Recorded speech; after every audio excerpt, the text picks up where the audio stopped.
Write that down. You need to know that.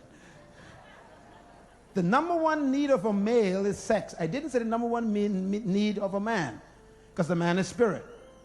A man needs God. But the number one need of a male is sex.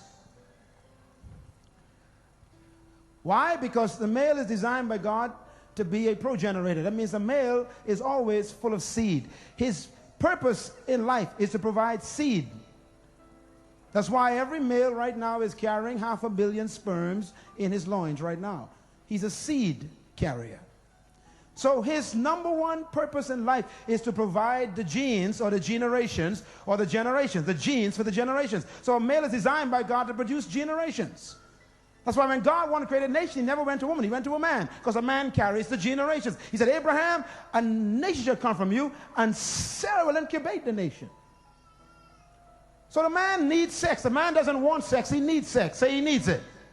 Men don't want sex, they need sex. A need is something that helps you function.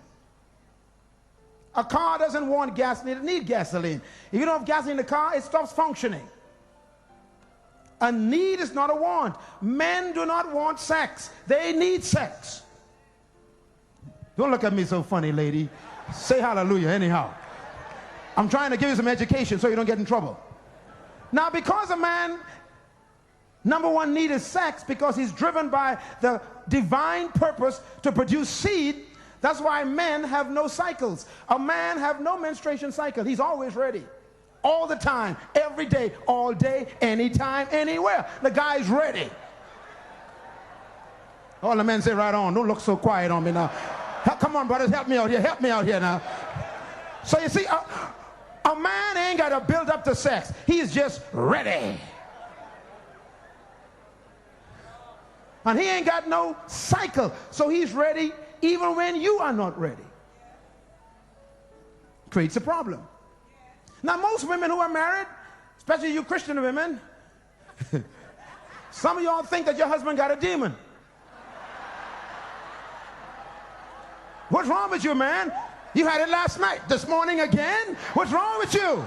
And yesterday you had it, day before. You're sick, man.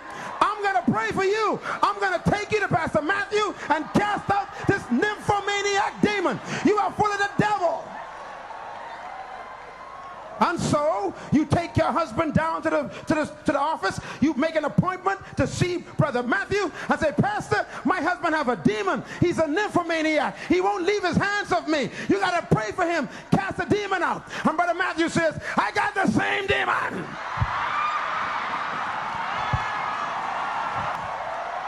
Can I hear an amen, brothers? Come on, Brother Matthew, help me out here. Amen, brother. That ain't no demon. All the men say amen. All the men say leave the demon alone.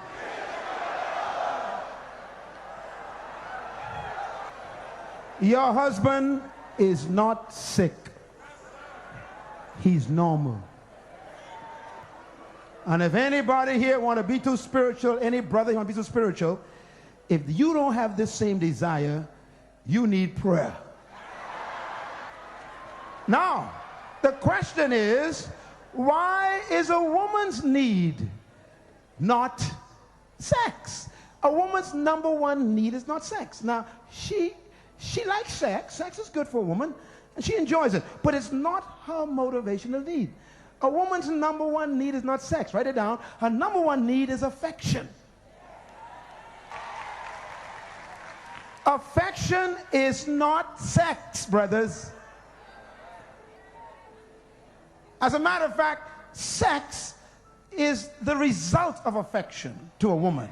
If you give her affection, you'll get your need met. Now, some of you ladies need some help. You go to bed in the night, you got on all this clothes, socks, long mitten dress, tam on your head, you got wrapped up all around your body. The guy got to fight to find something. I mean, you got to stop this. All the men are shouting now, boy. Ladies, you want to be a good wife? Make it easy. Go with nothing on. Say, good night, baby. Come on to bed. I'm talking to wives now. If you ain't married, this ain't for you. Some men feel like they are raping their wives.